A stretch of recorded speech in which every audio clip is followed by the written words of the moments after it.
অসময়ে গোসল করবেন না, ঠান্ডা লেগে যাবে। ভূমির কথার প্রত্যুত্তর করলো না প্রলয়, শুধু ক্ষীণ হাসলো। প্লেটে খাবার বেড়ে দিল ভূমি, নিজের জন্য খাবার বেড়েছে। প্রলয় হাত ধুতে ধুতে বলল, আমার জন্য অপেক্ষা করে থাকার প্রয়োজন নেই।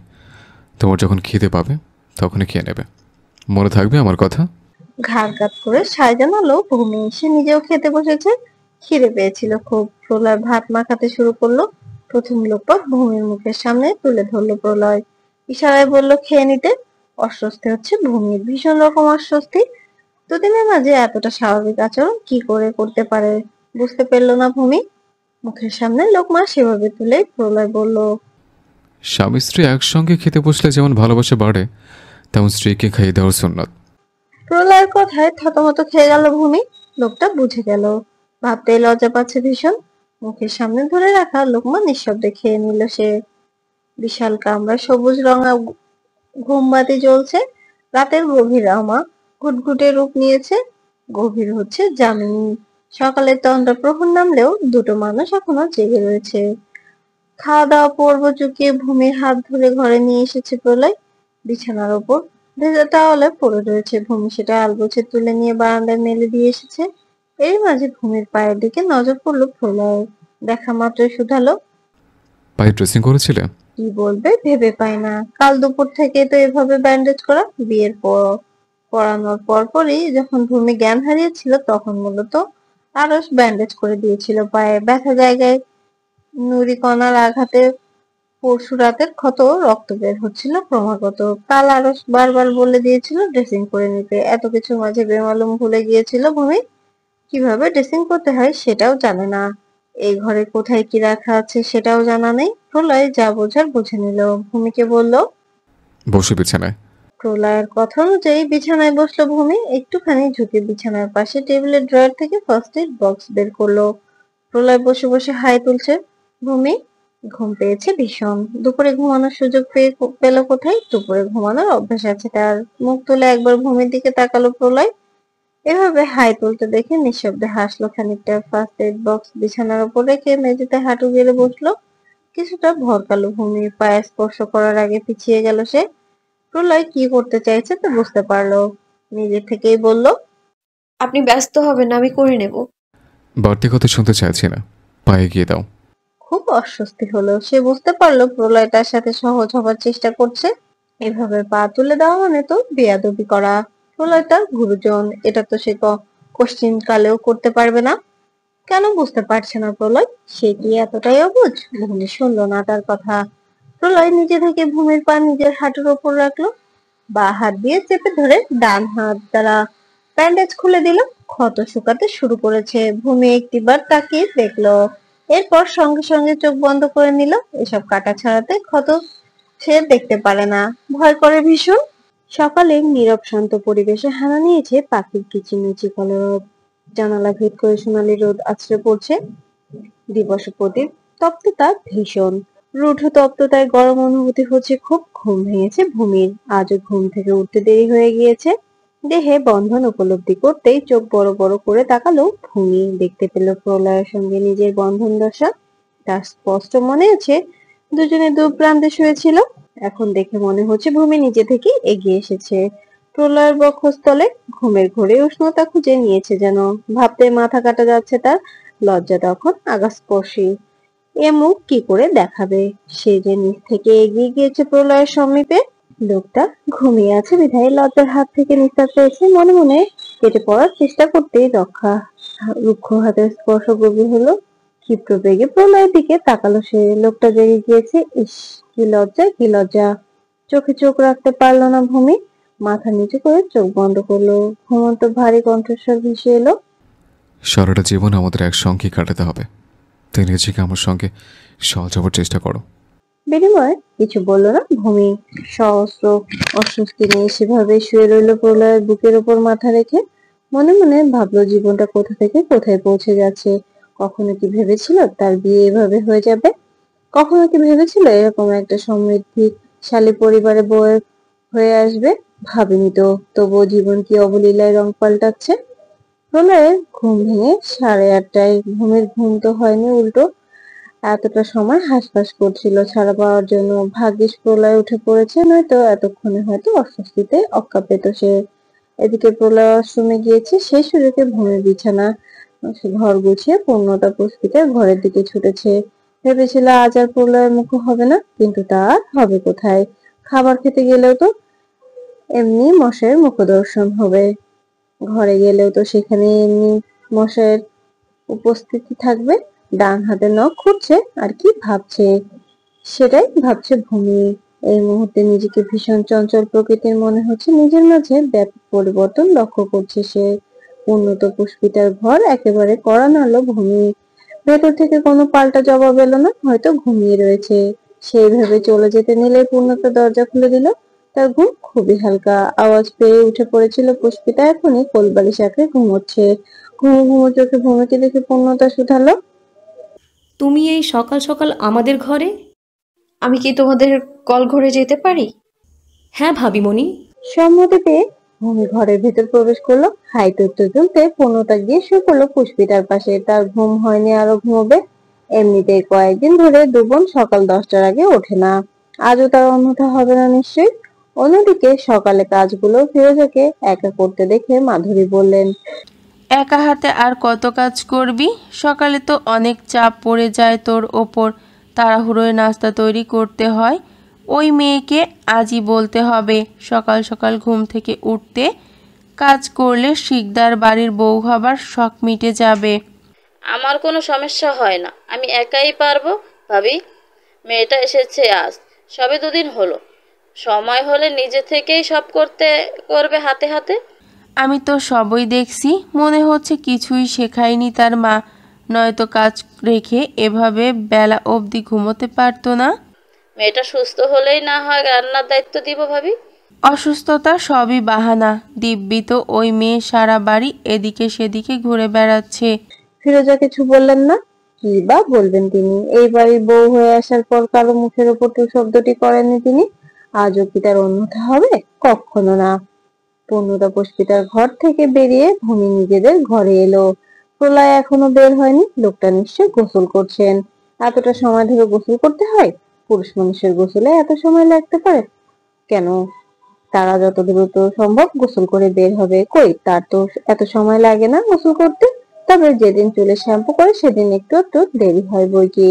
এই সমস্ত ভাবতে ভাবতে এলোমেলো চুলগুলো হাত খোপা করে নিল ভূমি। পুরো ঘরময় এক পলক চোখ বুলিয়ে নিল, এরপর ঘর থেকে বেরিয়ে নিচে চলে গেল। ভূমিকে দেখে মাত্রই মাধুরীর মুখ ঝামটা দিলেন, গম্ভীর অতিশয় কর্কশ কণ্ঠে বললেন, শোনো মেয়ে, তোমাকে একটা কথা বলি। চলার পথে থেমে গেল ভূমি। মাধুরীর সামনে দাঁড়িয়ে মাথা নিচু করে বলল, জি মা। ঘটা করে আমাকে মা না বললেও চলবে। আসল কথায় আসি, শুধু শুয়ে বসে থাকলেই তো চলবে না, কাজও করতে হবে। আমি কি বলতে চাইছি আশা করি বুঝেছো। মাথা নিচু রেখে ভূমি বলল, জি আমি বুঝতে পেরেছি। এখানে সঙ্গের মতো দাঁড়িয়ে না থেকে তোমার চাচিমার সঙ্গে কাজে সাহায্য করো। জি। কথাটা বলে রান্নাঘরের দিকে চলে গেল ভূমি। মাধুরী ঘরে চলে গেলেন। মোর্শেদ শিকদার এতক্ষণ হলো ডেকেছেন ওনাকে, না গেলে নিশ্চয়ই এবার চেঁচিয়ে ডাকতে শুরু করবেন। বয়স বাড়ছে না কমছে, বুঝে আসে না মাধুরীর। সবাই খেতে বসলেও ভূমি এখনো আসেনি। প্রলয় না খেয়ে তার জন্য অপেক্ষা করছে। সে খাচ্ছে না দেখে মাধুরী শুধালো, কি হলো বাবা, খাচ্ছিস না কেন? সবে আসুক, একসঙ্গে খাবো। উপস্থিত সকলেই বুঝলেন প্রলয় ভূমির জন্য অপেক্ষা করছেন। মাধুরী বাদে বাকিরা মুখ টিপে হাসছে। এরই মাঝে উপস্থিত হলো ভূমি। পূর্ণিতা পুষ্পিতাকে নিয়ে খাবার টেবিলে সামনে চলে এসেছে। মুখে আধার নেমে এলো মাধুরীর। ভূমিকে সহ্য হয় না ওনার, ছেলের পাশে তো একদমই না। কি করবে, না পেরে সহ্য করতে হয়। প্রলয় দাঁড়িয়ে পড়লো, ভূমির চেয়ারটা টেনে বসার জন্য ইশারা করলো। ভূমি বসতেই তার প্লেটে খাবার এগিয়ে দিল প্রলয়। উপস্থিত সকলে চুপ করে পর্যবেক্ষণ করছে সবটা। খাওয়া দাওয়ার পর্ব শেষ হতেই ভূমি যখন নিজের ঘরের দিকে যাওয়ার জন্য উদ্যত হবে, তখনই ফিরোজা ডেকে বললেন, তোমার চাচ্চু ডাকছেন? বড়দের কথা অবজ্ঞা করার স্পর্ধা ভূমির নেই। নিজের সর্বোচ্চ দিয়ে চেষ্টা করবে, কখনো যে তার আম্মার শিক্ষা নিয়ে কেউ আঙুল তুলতে না পারে। ভূমিকে সঙ্গে করে নিজেদের ঘরে নিয়ে এলেন ফিরোজা। ভূমিকে দেখা মাত্রই মেহরাব শিকদার বললেন, এই তো ভূমি চলে এসেছে। কথাটা বলেই মেহেরাব শিকদার ভূমির সামনে এসে দাঁড়ালেন। একটা লাল বক্স ভূমির দিকে এগিয়ে দিয়ে বললেন, এটা তোমার জন্য আমার তরফ থেকে সামান্য উপহার মা। ভূমি তাকালো ফিরোজার দিকে। উনি ইশারায় বক্সটা নিতে বললেন। সৌজন্যতা বজায় রেখে মেহেরাব শিকদারের হাত থেকে বক্সটা নিল সে। বিনিময়ে মিষ্টি হেসে বলল, ধন্যবাদ চাচু। মাথায় হাত রেখে ক্ষীণ হাসলেন মেহেরাব শিকদার। এরই অর্পণ চলে এলো। এরই মাঝে অর্পণ চলে এলো। বাবা ছেলে আজ একসঙ্গে হসপিটালে যাবে। একদম ফর্মাল ড্রেস আপে বের হয়েছে অর্পণ। ছেলেকে নিয়ে বেরিয়ে পড়লেন মেহেরাব শিকদার। এদিকে ড্রাইভারকে গাড়ি বের করতে বলে মোর্শেদ শিকদারও বেরিয়ে পড়লেন। অন্যদিকে আয়নার সামনে দাঁড়িয়ে তৈরি হচ্ছে প্রলয়। সে কখন ভূমিকে ডাকে পাঠিয়েছিল, কই মেয়েটা তো এলো না। রাগ হলো কিছুটা। ভূমি আসার পর থেকে রাগ করা বেমালুম ভুলে গিয়েছে প্রলয়। এদিকে ভয়ে ভয়ে ঘরের ভেতরে প্রবেশ করলো ভূমি। প্রলয় তাকে বকবে না তো? সেই কখন ঘরে আসতে বলেছিলেন। এই তোমার সময় হলো ঘরে আসার? চাচি মা ডেকেছিলেন। আর কিছু বলল না প্রলয়। নিজের মতো তৈরি হতে লাগলো। হাতে ঘড়ি পরে ওয়ালেট আর চার্জে বসানো মোবাইল পকেটে নিয়ে নিল। ভূমির ওপর থেকে জমা সুপ্ত রাগ নিভে গিয়েছে। প্রলয় ভূমির মাথায় হাত রেখে বলল, আসছে, সাবধানে থাকবে, সময় মতো খাবার খেয়ে নেবে। কিছুটা লাজুক হেসে ভূমি বলল, আপনিও সাবধানে যাবেন। ভূমির এই একটা কথাই মন পিঞ্জরে আটকে থাকা পাখিগুলো ডানা ঝাপটাতে শুরু করলো যেন। ভূমির সঙ্গে সঙ্গে প্রলয় ক্ষীণ লাজুক হাসলো। সন্ধেবেলা আজ তাড়াতাড়ি বাড়ি ফিরেছে প্রলয়। বাড়ি ফিরে বৈঠকখানায় ভূমিকে কোথাও দেখতে না পেয়ে ঘরে চলে এলো। যা ভেবেছিল তাই। ভূমি ঘরে রয়েছে, মাথায় বড় ওড়না পেঁচিয়ে শরীর ঢেকে জায়নামাজে দাঁড়িয়েছে। মেয়েটা দৃঢ় মনোযোগে নামাজ আদায় করছে। প্রলয় নিঃশব্দে ঘরের ভেতর গেল। মাথা ধরছে ভীষণ। কড়া করে এক মগ কফি খেলে হয়তো কিছুটা মাথা ব্যথা কমবে। গা থেকে শার্ট খুলে বিছানার উপর রাখে, তোয়ালে নিয়ে চলে গেল ওয়াশরুমে। গোসল করে বেরিয়ে গেল ভূমি। কে কোথাও পেল না প্রলয়। তার মনে হলো মেয়েটা শুধু পালায় পালায় করছে। একটু যে চোখের সামনে ঘুরঘুর করবে তা না, শুধু চোখের আড়াল হয়ে যায় বারবার। মিনিট পাঁচেকের মাথায় ভূমি ঘরে ফিরে এলো। এসে প্রলয়কে দেখতে পেয়ে শুধালো, আপনি কখন এলেন? আমি এসেছি অনেকটা সময় হয়েছে। আমার খেয়াল রাখার মতো সময় কি বেড়াবার আছে নাকি? বারবার কোথায় চলে যাও? প্রলয়ের কথা বোধগম্য হলো না, তবুও আমতা আমতা করে বলল, পুষ্পিতা ডেকেছিল আমায়। এখন কোথাও যাবে না, যা কাজ আছে এখানে ঘরে বসেই করো। ভূমির মনে পড়লো বারান্দা থেকে কাপড়গুলো আনা হয়নি। প্রলয়ের কথার উত্তর না দিয়ে বারান্দায় চলে গেল। এদিকে এই মেয়ের ছোটাছুটি বন্ধ করতে না পারে দীর্ঘশ্বাস ফেললো প্রলয়।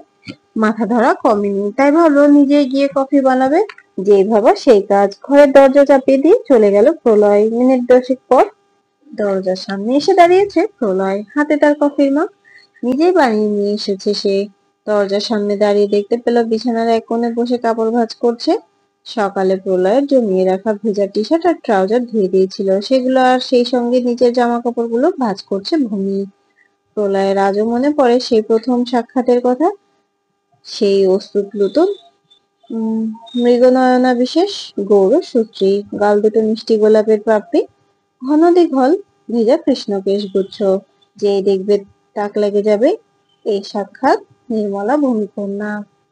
একা একাই মুচকি হাসছে প্রলয়। তাকে এভাবে দেখলে যে কেউ বলবে পাগল হয়ে গিয়েছে। কফি মগ নিয়ে ঘরের ভেতরে প্রবেশ করলো প্রলয়। গিয়ে বসলো বিছানার অপর পাশে, ঠিক ভূমির মুখোমুখি। কফিতে চুমুক দিয়ে একটু থেমে প্রলয় বলল, একটা কথা বলবো? ভাঁজ করা কাপড়গুলো বিছানার এক পাশে রেখে আরেকটা কাপড় নিয়ে ভূমি বলল, জি বলুন। তোমার গালগুলো ভীষণ আদুরে।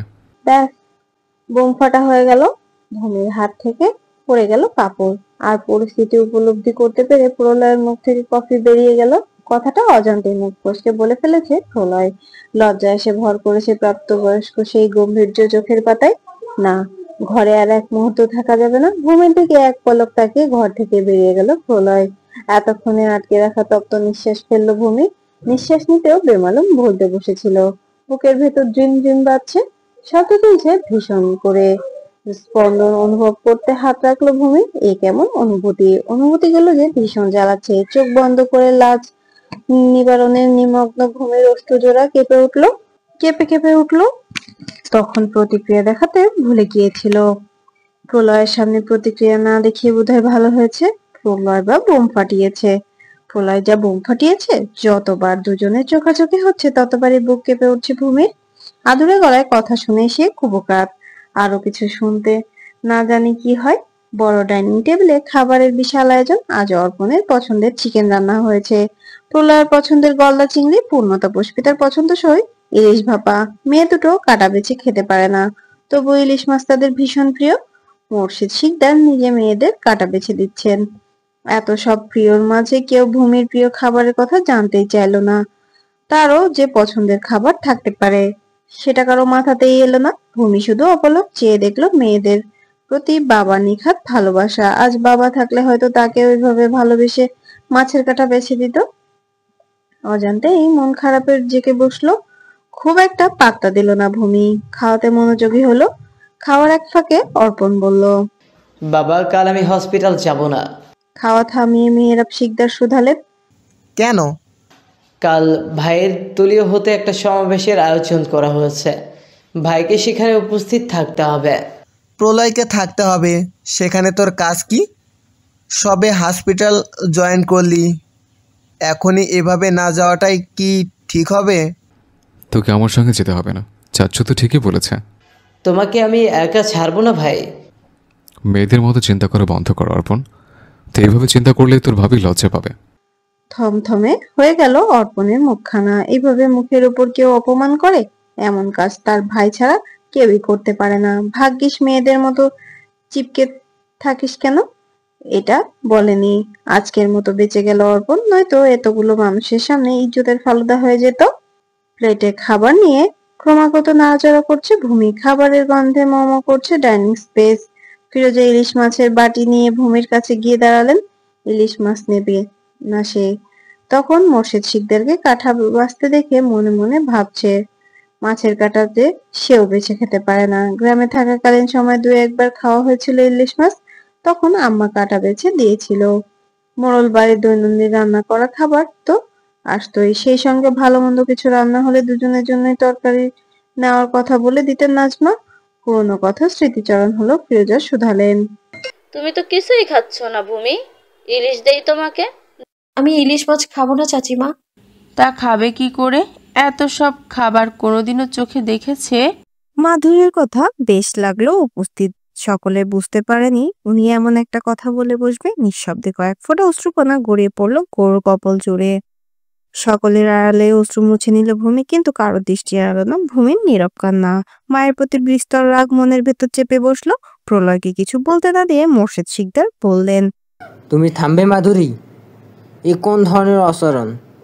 মানছি তুমি ওকে পছন্দ করো না, তাই বলে এভাবে কথা বলবে? আমাকে থামাচ্ছ কেন? আমি এসব বেহায়াপনা নিতে পারছি না। কোনটাকে তোমার বেপরোয়া মনে হয়েছে? মাধুরী কিছু বলতে নেবেন তার আগে ভূমি বলল, হয়তো এত বিলাসিতায় বড় হয়নি, কিন্তু আমার আম্মা নিজের সাধ্য অনুযায়ী যতটুকু পেরেছেন করেছেন, ক্ষমা করবেন আমায়। ভূমি আর এক মুহূর্ত সেখানে দাঁড়ালো না। খাবার আর গলা দিয়ে নামবে না। মারের চাইতে যে অপমানের করাঘাত একটু বেশি ক্ষত তৈরি করে। বালিশের উপর রোদন বৃষ্টি হচ্ছে। এতগুলা মানুষের সামনে এভাবে বলে খুব কষ্ট পেয়েছে ভূমি। কিছুতেই কান্না নিবারণ করতে পারছে না। কেন তাকে সবার এত অপছন্দ? ছোটবেলা থেকে তো কম হেলা তিক্ততা কথা হজম করতে হয়নি তাকে, তবুও কখনো ভেঙে পড়েনি সে। বিছানায় উপর হয়ে ক্রমাগত খেতে যাচ্ছে মেয়েটা।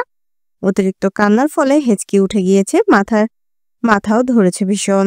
ভূমি তার ঘরের দিকে ছুটে যেতেই টেবিল ছেড়ে উঠে দাঁড়ালো প্রলয়। মায়ের প্রতি রাগ প্রকাশ না করলেও চোখ মুখ শক্ত করে রেখেছে। তাকে এভাবে দাঁড়িয়ে পড়তে দেখে মাধুরীও শুধালেন, এ কি, তুই উঠে দাঁড়ালি কেন? মায়ের কথার উত্তর দিল না প্রলয়। ফিরোজার দিকে তাকিয়ে বলল, চাচিমা, একটা ট্রেতে করে ভূমির খাবারগুলো একটু গুছিয়ে দেবে, ইলিশ মাছও দেবে, আর হ্যাঁ, আমার খাবারগুলো দিয়ে যাও। ফিরোজা চোখের পাতা ঝাপটে বললেন, দিচ্ছি। ছেলের কাছ থেকে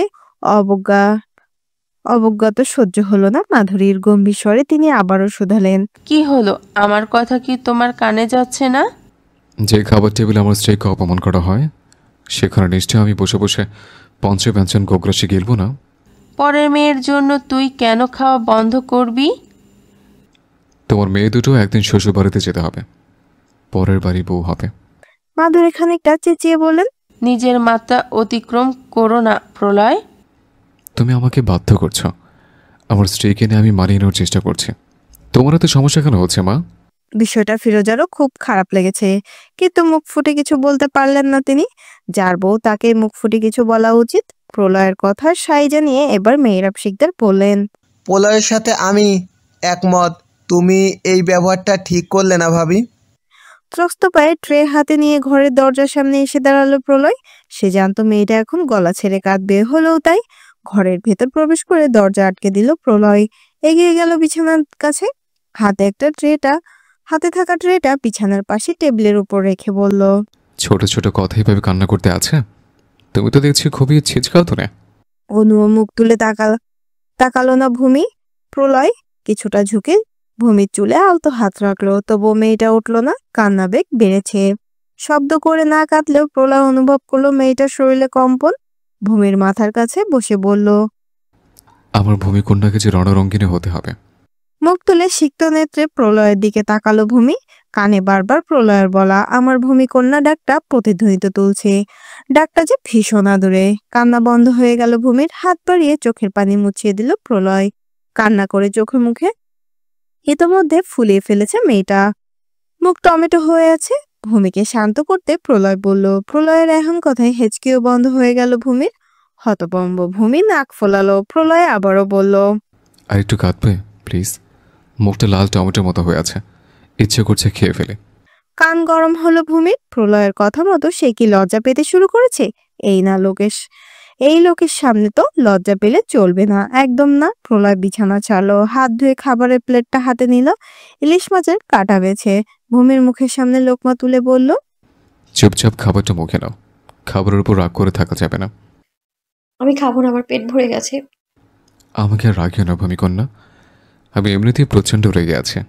প্রলয়ের হাতে ভূমি খাবার খেয়ে নিল। এরই মাঝে প্রলয় নিজের খাবার খেয়ে নিয়েছে। এদিকে বিছানার ওপর বসে আছে মোর্শেদ শিকদার, ঘুমানোর প্রস্তুতি নিচ্ছে। এরই মাঝে ঘরে প্রবেশ করলেন মাধুরী। এসে স্বামীকে বললেন, তুমি দেখলে তোমার ছেলে আমার সঙ্গে কিভাবে কথা বলল? চোখের চশমা ঠিক করে বিছানায় নড়ে চড়ে বসলেন মোর্শেদ শিকদার। ইদানিং স্ত্রীর ব্যবহারে হতাশ তিনি। মাধুরীকে অনেক কিছুই শোনাতে ইচ্ছে হলো, কিন্তু কিছুই মুখে এলো না। কিন্তু শান্ত স্বরেই বললেন, কিছু তো বলেনি। মেয়েটাকে এভাবে না বলতে পারতে। মানছি ওকে তুমি মেনে নিতে পারছো না, তাই বলে এভাবে কষ্ট দিয়ে কথা বলাটা কি ঠিক? এখন তো আমি ভিলেন সবার কাছে। তুমি সহজ বিষয়টাকে জটিল করে তুলছো। মুখ ঝামটা দিয়ে অন্যদিকে ফিরে দাঁড়ালেন মাধুরী। মোর্শেদ শিকদার পুনশ্চ বললেন, আমার সামনে যদি কেউ তোমাকে হ্যায় করে, কথা বলে, নিশ্চয়ই আমি চুপচাপ মেনে নেব না। তাহলে প্রলয়ের দোষটা কোথায়? এক্ষেত্রে আমি তোমার ছেলেকে সম্পূর্ণ সমর্থন করব। নিশীথে ঘুম হলো না প্রলয়ের। শেষ প্রহরে একটু চোখটা লেগেছিল, তবে রোদের তপ্ত ছাটা ঘুম পালিয়েছে। বালিশে কনুয়ে ভর দিয়ে বা পাশে ফিরছে প্রলয়। ঘুমের ঘোরে ভূমি তাকে জাপটে ধরেছে। ঘুমের ঘোরেও মেয়েটা কপালে সহসা ভাঁজ পড়েছে। ঘুম কি খারাপ? কোনো স্বপ্ন দেখেছে? ভয় পায় না প্রলয়। চোখ মুখের ওপর বেপরোয়া চুলগুলো বিরক্ত করতে ফেলে পড়েছে। বড্ড বেহায়া চুলগুলো। ডান হাত দ্বারা চুলগুলোকে সরিয়ে এক দৃষ্টিতে ভূমিকে দেখতে লাগলো প্রলয়। বেশ অনেকটা সময় পর ঘুম থেকে জেগে প্রলয়কে এভাবে তাকিয়ে থাকতে দেখে ঘাবড়ে গেল ভূমি। তাড়াহুড়ো করে উঠে বসতে নিলে লম্বা চুল টান পড়লো। মুখ থেকে আহ শব্দ উচ্চারিত হলো। প্রলয় সেদিকে খেয়াল নেই। এখন সে একই ভঙ্গিতে ভূমির দিকে তাকিয়ে রয়েছে। মুখ কাদো কাদো করে ভূমি বলল, একটু হাতটা সরাবেন, চুলে ব্যথা লেগেছে। ভূমির কথাগুলো কানে গেল না। প্রলয়ের বাহু ঝাঁকিয়ে ভূমি আবারও বলল, শুনছেন? ভাবনার ঘোর কাটতেই আছোয়া হয়ে সোজা হয়ে বসলো প্রলয়। ছাড়া পেয়ে হাফ ছেড়ে বেঁচেছে ভূমি। গায়ের ওড়না ঠিক করে তড়িঘড়ি করতে করতে বিছানা ছাড়লো। এলোমেলো বিনুনি হাত খোপা করতে করতে বলল, বেলা অনেক হয়েছে। কিছু বলল না প্রলয়। বিছানা ছেড়ে সেও এতক্ষণে নেমে পড়েছে। ভূমি ব্যস্ত হয়ে বিছানা গুছিয়ে নিল, এরপর ওয়াশরুমে গেল। প্রলয় ফ্যাল ফ্যাল করে সেদিকটাতেই চেয়ে রইল। সকালে খাবার টেবিলে প্রলয় কারোর সঙ্গে কোনো কথা বলল না। এদিকে মাধুরী আর খারাপ ব্যবহার করলেন না ভূমির সঙ্গে। অল্প স্বল্প কথা হয়েছে ঠিকই, তবে তিনি খুব শান্ত স্বরেই কথা বলেছেন আজ। উপস্থিত সকলেই অবাক মাধুরীকে দেখে। এমনিতে মাধুরী সচরাচর সবার সঙ্গে খারাপ ব্যবহার করে না, এই জন্য ভূমির সঙ্গে এমন ব্যবহার কেউ মেনে নিতে পারছিল না। ছেলের এই নিস্তব্ধতা কিছুতেই মেনে নিতে পারছে না মাধুরী। সব তো ঠিক করে নাও চেষ্টা করছেন তিনি, তাহলে ছেলেটা কেন এত রাগে আছে? নাস্তা খাওয়ার পর্ব চুকিয়ে প্রলয় যখন সিঁড়ির দিকে অগ্রসর হবে তখনই মাধুরী ছেলের পথ রোধ করে দাঁড়ালেন। প্রলয় তাকালো না। মাধুরী বললেন, কথা কেন বলছিস না মায়ের সঙ্গে? আমার মা তো এখন সেলিব্রিটি হয়ে গেছে, ক্রমাগত সিরিয়ালের শাশুড়িদের মতো আচরণ করছে। থতমত গিয়ে খেয়ে গেল মাধুরী। সিরিয়াস মুহূর্তে ঠাট্টা একমাত্র প্রলয় করতে পারে। সরে দাঁড়ালেন মাধুরী। প্রলয় সিঁড়ি ভেঙে দোতলায় চলে গেল। তাড়াহুড়া করে তৈরি হচ্ছে প্রলয়, গাড়ি নিয়ে সোজা কলেজে যাবে। সমাবেশ তো সেখানেই আয়োজিত হবে। অর্পণ খুব করে আজ প্রলয়ের সঙ্গে থাকতে চেয়েছিল, কিন্তু তার হলো কই। প্রলয় কিছুতেই রাজি হলো না। অগত্যা না চাওয়া সত্ত্বেও হসপিটালে ছুট লাগিয়েছে অর্পণ। নিজের প্রয়োজনীয় সবকিছু নিয়ে ভূমিকে কাছে ডাকলো প্রলয়। তার কথা অনুযায়ী ভূমিও বোকার মতো এগিয়ে গেল। প্রলয় বলল, নিজের খেয়াল রেখো, মায়ের কোনো কথা মন খারাপ করে থেকো না। কারো কটু কথা হয়তো আটকাতে পারবে না, তবে এক কান দিয়ে ঢুকাবে আর কান দিয়ে বের করবে, মনে থাকবে? ভূমি মাথার উপর নিচ ঝাঁকিয়ে বলল। দুজনের মাঝে দূরত্ব ঘুচালো। প্রেয়সীর ললাটে সিক্ত উষ্ণ অধৈর্য হলো। প্রলয় অর্ধাঙ্গের পক্ষ হতে প্রথম উষ্ণ স্পর্শ পেয়ে শিরা উপশিরে রক্ত ছলকে উঠেছে। তন্ময়ের মৃদু ঝাঁকুনি দিল বোধ হয়। দুহাতে ওন্না চেপে ধরলো ভূমি। আঁখিটায় আপনা আপনি মৃদু মুড়ে এলো। প্রলয় সরে দাঁড়ালো। দুটি শরীরের দূরত্ব বাড়লো। পুরুষ মানুষ হয়েও লাজে বিমূঢ় দশা। প্রলয়ের ডান হাতটা তুলে নিজের বুকের বাঁ পাশটায় রাখলো। কিছুটা ফিসফিসিয়ে বলল, লাজে রাঙা হওয়া বারণ, কারণে অকারণ। রাজনীতিতে আজকের দিনটা খুব তাড়াতাড়ি অতিবাহিত হলো যেন। চোখের পলকে রাত নেমে এসেছে। অর্পণের মোবাইল ভূমির হাতে। এই তো সবে দিয়ে গিয়েছে অর্পণ। ইরার নাম্বার থেকে কল এসেছিল। মহুয়া কথা বলবেন মেয়ের সঙ্গে। বিছানায় দুপা ভাঁজ করে বসেছে ভূমি। ওপাশ থেকে আমমাত্রস্ত কণ্ঠস্বর ভেসে এলো, তোকে একটা খবর দেওয়ার ছিল। মেয়ের প্রত্যুত্তরের প্রত্যাশায় না থেকে একটু সময় নিয়ে মহুয়া আবারও বললেন, পশ্চিমের নদীর ধারে মকবুলের লাশ পাওয়া গেছে। ভূমি অবাক হয়ে বললেন, বলো কি আম্মা? তার বলতে গ্রামের মানুষ তো আটকে আছে, পুলিশ তদন্ত করছে। তুই শাহাদাত ভাইয়ের থেকে শুনে যা বুঝলাম, ঘাতক কোনো প্রমাণ রাখেনি। আমার খুব ভয় করছে আম্মা। তোমরা সাবধানে থেকো, তোমায় নিয়ে আমার খুব চিন্তা হবে। দূর বোকামে, হয়তো মকবুলে কোনো শত্রু ছিল, হয়তো এই বাজে লোক কারো ক্ষতি করেছিল। ক্ষতির কথা শুনেই মনে পড়লো মকবুল তো তার সঙ্গে খারাপ কিছু করতে চেয়েছিল। ভাগ্যে সেদিন প্রলয় সময় মতো চলে এসেছিল। একটা কথা মাথায় ঘুরপাক খাচ্ছে ভূমির, কিন্তু আম্মার কাছেও কিছু বলতে পারছে না। আম্মা আমাকে চাচিমা ডাকছে, আমি রাখছি এখন। মহুয়া সায় জানিয়ে বললেন, আচ্ছা যা, সাবধানে কাজ করবি। বটি আগুন সাবধানে। আচ্ছা আম্মা। কথাটা বলে ফোন কেটে দিল ভূমি। অপেক্ষা করতে লাগলো প্রলয় কখন বাড়ি ফিরবে। রাত 9:30টার দিকে প্রলয় বাড়ি ফিরেছে। বাকিরা 8টা বাজার আগে ফিরে আসে। কখনো কাজের চাপ থাকলে দেরি হয়। সন্ধ্যার পর আর ঘর থেকে বের হয়নি ভূমি। সন্ধ্যাবেলা হালকা নাস্তা করে পূর্ণতা পুষ্পিতার ঘরে কিছুক্ষণ সময় কাটিয়েছিল। এশারের আজান পড়তেই নিজেদের ঘরে ফিরে এসেছে ভূমি। এরপর আর ঘর থেকে বের হয়নি। অর্পণের ফোন থেকে আম্মার সঙ্গে কথাও বলেছিল। তারপর বেশ কিছুক্ষণ সময় বারান্দায় একাকী সময় কাটিয়েছে সে। যখন দেখলো প্রলয়ের গাড়ি মালঞ্চ নিয়ে প্রবেশ করছে, তখনই তাড়াহুড়ো করে বারান্দার দরজা আটকে ঘরে প্রবেশ করলো ভূমি। ক্লান্ত শরীর নিয়ে ধীর পায়ে ঘরের ভেতরে প্রবেশ করলো প্রলয়। চোখে মুখে ক্লান্তির আভাস। গায়ে জড়িয়ে রাখা পাঞ্জাবি খুলে বিছানার উপর রেখে দিল প্রলয়। হাতে ঘড়ি, মোবাইল আর ওয়ালেটও বিছানার উপর ছুঁড়ে ফেলেছে। কলেজে হওয়া সমাবেশ শেষ, পার্টি অফিসে গিয়েছিল। বারান্দা থেকে ফেরার পথে তোয়ালেখানা হাতে করে নিয়ে এসেছিল ভূমি। প্রলয়ের সামনে দাঁড়িয়ে আমতা আমতা করে বলল, আপনার সঙ্গে আমার কিছু কথা আছে। আমি ভীষণ ক্লান্ত, ফ্রেশ হয়েছে কথা বলছে। ভূমির হাত থেকে তোয়ালে নিয়ে ওয়াশরুমে চলে গেল প্রলয়। ওয়ার্ড্রপ থেকে টি শার্ট বের করে বিছানার উপর রাখলো ভূমি। বিছানা গুছিয়ে ঘর থেকে বের হলো। উদ্দেশ্য প্রলয়ের জন্য কফি করে আনা। ফিরোজার কাছ থেকে শুনেছে লোকটা কাজ থেকে ক্লান্ত হয়ে ফিরলে কড়া করে কফি খান। বেশ অনেকটা সময় পর কফি মগ নিয়ে ঘরে ফিরে এলো ভূমি। আয়নার সামনে দাঁড়িয়ে চুল মুছছে প্রলয়। পেছনে দাঁড়িয়ে রয়েছে ভূমি। কফি মগ বিছানার পাশে টেবিলের উপর রেখে দাঁড়িয়েছে সে। কি করে কথাটা জিজ্ঞেস করবে বুঝে উঠতে পারছে না সে। তবে জিজ্ঞেস তো করতেই হবে। আয়নায় ভূমির প্রতিবিম্ব লক্ষ্য করে প্রলয় শুধালো। ও, কি যেন বলতে চাইছিল, বলো। প্রশ্রয় পেয়ে ভূমি জিজ্ঞেস করলো, মকবুল কাকাকে কি আপনি মেরে ফেলেছেন? তোমার কি মনে হয়? আপনি দয়া করে বলুন। ভূমির কণ্ঠস্বর বড্ড অগোছালো।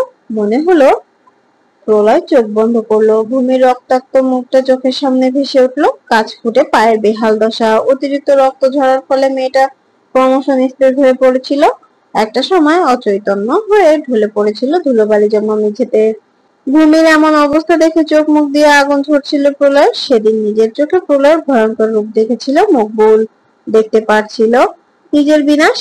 বুকে হাত দিয়ে মেঝেতে পড়েছিল। বেচারা ব্যথা পেয়েছে নিশ্চয়। প্রলয়ের কাছে সেদিন হাত জোর করে ভীতু গলায় বলেছিল,